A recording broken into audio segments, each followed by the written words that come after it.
warahmatullahi wabarakatuh. Perkenalkan, nama saya Okti Maria. Saya Zalifa. Baiklah, di sini kami akan membahas beberapa materi terkait Yang pertama, pembagian zakat mal, yaitu profesi, emas, dan pertanian. yang kedua pembagian waris serta praktek pelaksanaan sholat jamak dan qasar. Berikut videonya. Baiklah, sebelum kita membayar zakat mal, di sini saya akan membacakan niatnya, yaitu nawaitu an ukhrija zakata ma'ali fardhan lillahi ta'ala, ya artinya aku niat mengeluarkan zakat hartaku fardu karena Allah Ta'ala. Baiklah, di sini saya akan menjelaskan contoh kasus atau pembagian zakat mal, yang dimana contoh kasusnya adalah semua bahan pertanian padi yang diairi dengan menggunakan air hujan menghasilkan gabah kering hingga 2 ton, sedangkan pusatnya adalah 653 kg. Karena sudah memiliki nisab, maka kewajiban zakatnya dihitung menjadi hasil panen sama dengan 2 ton sama dengan 2 kg. Nah, kadar zakat yang tadi sama dengan 10% karena menggunakan air hujan.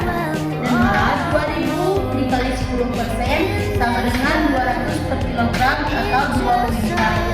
Jika ingin membayar zakat dengan diuangkan, maka bisa dikalkulasi sendiri perhitungannya dengan menyesuaikan harga beras yang dipakai.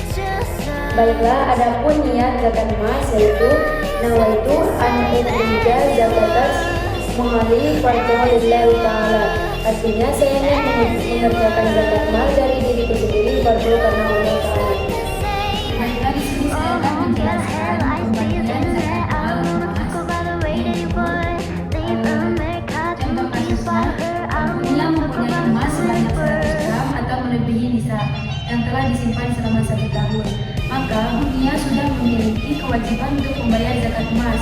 Untuk menunaikan zakat emas menggunakan mata uang rupiah, nilai emas tersebut harus dikonversikan terlebih dahulu sesuai dengan emas di hari itu saat seseorang hendak menunaikan zakatnya. Nah, misalnya harga emas hari ini itu 850.000 per gram. Nah, maka jika dikalikan 100 gram hasilnya senilai 85 juta. Jika kita menggunakan jumlah zakat emas 2,5% dikali 85 juta sama dengan diwajibkan 125.000. Jadi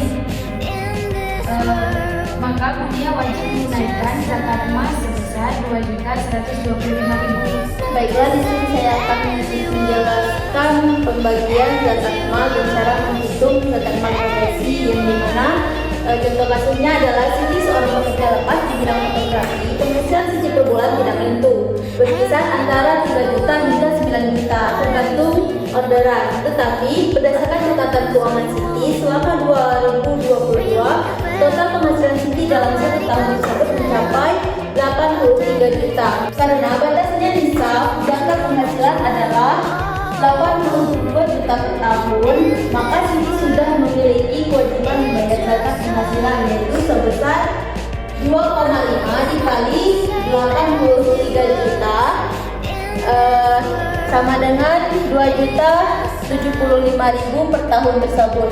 Jadi si Siti wajib membayar zakat profesinya dengan harga 2.075.000 per tahun. Baiklah, di sini saya akan menjelaskan pembagian harta waris dan contoh kasusnya.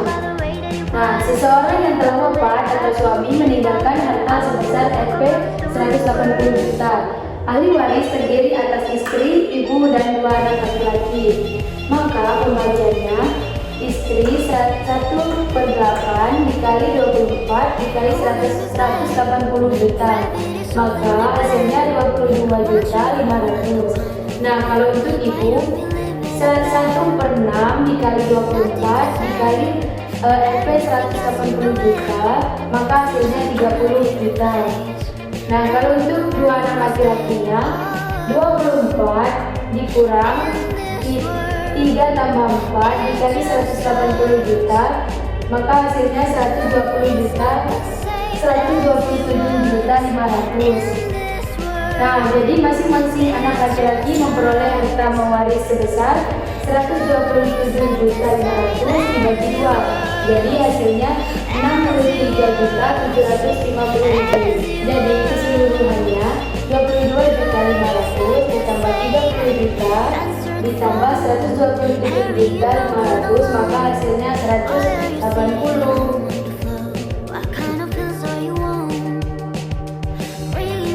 Baiklah, yang pertama itu sholat jamaah. Sholat jamaah ialah mengerjakan sholat yang digabungkan, maksudnya dengan mengumpulkan dua sholat fardu yang dilaksanakan pada satu waktu dengan syarat tertentu.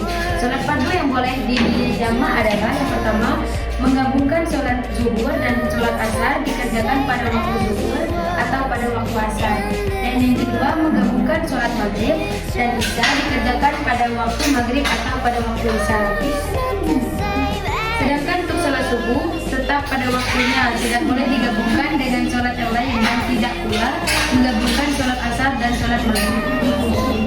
Baiklah, contoh kasus mengenai sholat jamaah itu pada suatu hari Ali hendak pergi ke rumah pamannya dengan mengendarai sepeda motor di Banjarnegara.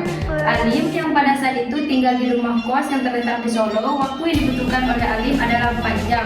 Padahal pada saat itu sudah masuk waktu zuhur. Alim tahu bahwa dia akan bisa melaksanakan sholat asar tepat pada waktunya. Maka dari itu, Alim melakukan sholat jamaah takdim di rumahnya dengan tujuan untuk tidak memotong perjalanannya.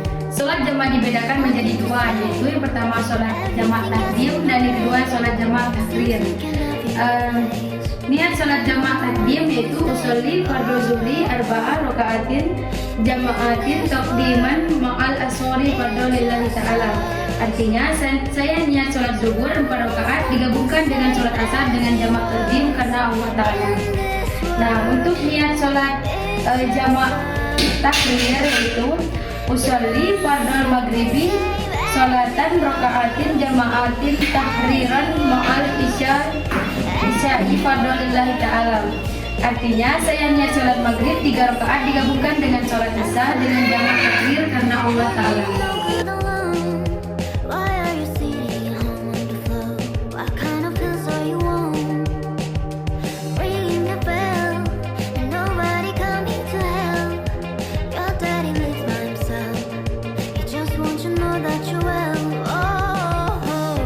Selanjutnya sholat qashar. Sholat qashar adalah sholat yang dipendekkan atau diringkas, yaitu melakukan sholat fardu dengan cara meringkas dari 4 rakaat menjadi 2 rakaat. Sholat fardu yang boleh diringkas adalah sholat yang jumlah rakaatnya ada 4 rakaat, yaitu zuhur, asar, dan isya.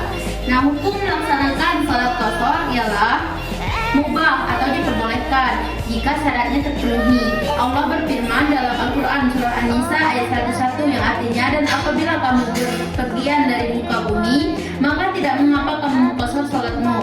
Jika kamu takut diserang orang-orang kafir, sesungguhnya orang-orang kafir itu musuh yang nyata bagimu. Baiklah, di sini saya akan memberikan contoh kasus sholat qashar, yaitu Ibu Siti adalah seorang yang mengalami suatu bahaya yang mengancam nyawanya. Maka Ibu Siti boleh untuk melakukan sholat fardu dengan diqashar.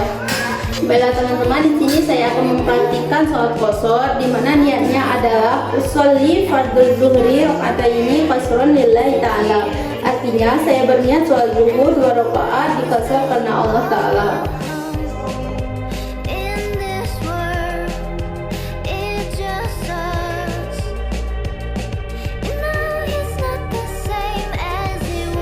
Baiklah, hanya itu yang dapat kami sampaikan. Jika ada kesalahan kata, kami mohon maaf.